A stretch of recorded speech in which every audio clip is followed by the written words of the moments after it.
Hello everybody, there'll be 3 deck lists at the end. I figured I'd make this video showing my newest discovery for the Red Dragon Archfiend archetype, just because the last Yu-Gi-Oh video did well, and maybe more people want to see what I've discovered here, because I've solved one of the biggest issues and weaknesses with the Red Dragon Archfiend archetype, with, I believe, technically 3 or 4 card combo. 1 in your main deck and 2 to 3 in your extra deck. It depends on if you call Baron de Fleur as like an extra thing just for this, but you can summon it other ways, so I think it's not fair to say that Baron de Fleur is just for this combo.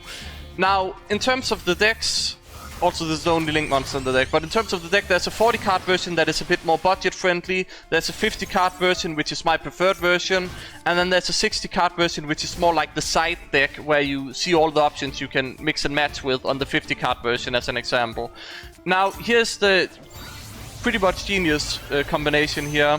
Shooting Red Dragon with Phantom King Hybrid. Like, I was unlucky to draw this in my opening hand this game, but usually you just summon it from your deck with Harlequin Brax, and then I accidentally also activated the unsummon effect on Shooting Red Dragon, but luckily you can quick effect on top of it, and that gives me the Baron de Fleur when I was bricked. If you noticed, my thing got Ash Blossomed. Normally you would accomplish this by having a bad hand of just tuners, or like you get Ash Blossom like this, but with just bad tuners, or maybe a Crimson, or like a Resonator call, I mean, you just get your hands on a red Resonator one way or another, you play it, you summon one of your other bad tuners, you basically locked out of playing the game, but then you go into the Harlequin Brax and summon the Baron de Fleur in the opponent's turn. Well, their main phase, because that's kind of the restriction. They get to play 1 card and then you just hit them with the Baron de Fleur.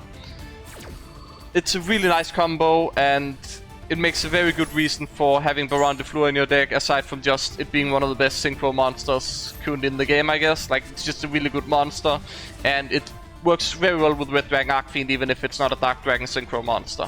I'll also show this opponent's deck list and his rank at the moment. I will say that I'm Platinum 5 at the moment. I've been too busy with the synchro event and a lot of other stuff. I'm actually Plat 4 now because I did my dailies, but you can see this is the deck. Grass is greener, Eldritch. I was initially gonna show a game against my friend where I summoned the King Calamity just to display how you can actually summon it. But I got the perfect game before releasing the video, so I'm doing some edits, and this is gonna be the thing that shows King Calamity being summoned with Christian Harlequin Brax. Obviously, at first I'm doing how you're supposed to play with the deck. You're just going for your usual combo, you're going for the Chaos Ruler without actually normal summoning, hoping to get a Crimson Resonator so you can go into the Red Supernova Dragon, maybe mill a Red Rain or whatever. Just you're trying to looking for some stuff, but I didn't find anything useful. I funny enough found my you know, you can have 2 in a deck. I found my other Cyframe gear, and then I found the 3rd Ash Blossom as well. Regardless, I end up normal summoning so I can get out the Christian Harlequin Brax, like using an Ash Blossom and the Red Resonator, and then I set up for the King Calamity here. He does get to activate a quick play spell. Normally they only get to play 1, and I figured it would be kind of nice to just nullify his only 1 card that he got to play before, you know, locking him out from playing cards. Obviously, King Calamity doesn't block out exactly every single card. I know you can discard cards, and there's some certain things that can still be played after King Calamity have been played, but most cards just can't be played, and you'll see how helpless he's gonna be here. Now, the smart play is that I actually sent the Wandering King Wildwind to the graveyard, which means I can search out my Crimson Resonator, which will allow me to, well, aside from top deck, it'll allow me to do this. I just get out my Rainbow Foil Red Supernova Dragon, which is my pride and joy. This one, no. This one, yes, because it's Rainbow Foil. It's literally my favorite monster. And it's gonna have so much attack because I end up getting so many tuners, and they're all in the graveyard now, and I just slap him for 9,500 and show him how strong this combo can actually be as a sort of fallback backup plan if your initial plan doesn't work. Bare minimum deck list first. We have Cyframe Driver, we have 2 Synchron Resonator, we have Chain Resonator, we have 3 Psy Reflector, 3 Red Resonator, 2 Cyframe Gear Gamma, 3 Crimson Resonator, Fire and Ascator, Phantom King Hybrid, whatever.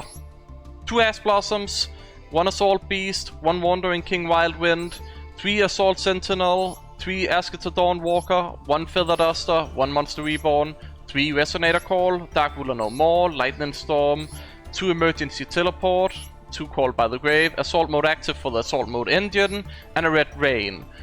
In terms of the extra deck, we have Red Rising Dragon, we have Shooting Riser Dragon, we have Scarlet Red Dragon Archfiend, we have 2 Chaos Ruler, the Chaotic Magical Dragon, 2 Hot Red Dragon Archfiend Abyss, 1 Hot Red Dragon Archfiend Bane, we have Baron de Fleur, we have Hot Red Dragon Archfiend King Calamity, we have Red Supernova Dragon ×2, this has saved my butt so many times you won't even believe, and then we of course have Christian Harlequin with Brax.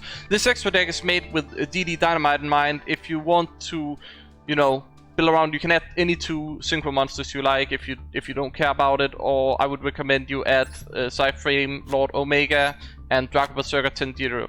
And if you like these 2 a lot, you can also remove Bane and you can remove Scarlight. I'm just gonna assume you watched the 40 card version first and you want to know why I would run a 50 card version, because this deck I'm running.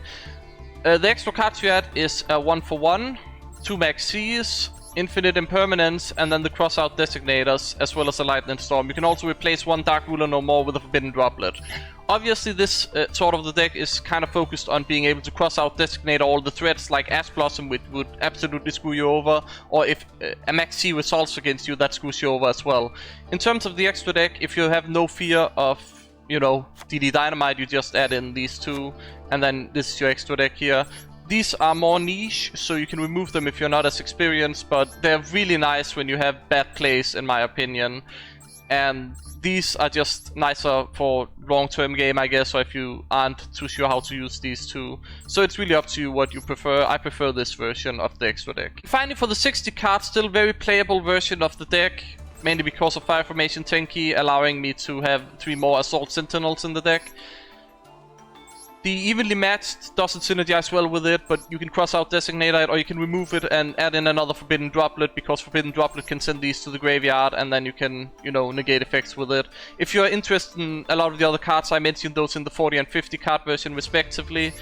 Lightning Storm also doesn't work with Fire Formation Tenki, so you need to keep that in mind, but honestly this is just a way to make 60 card version work, I guess. Make it a bit more consistent.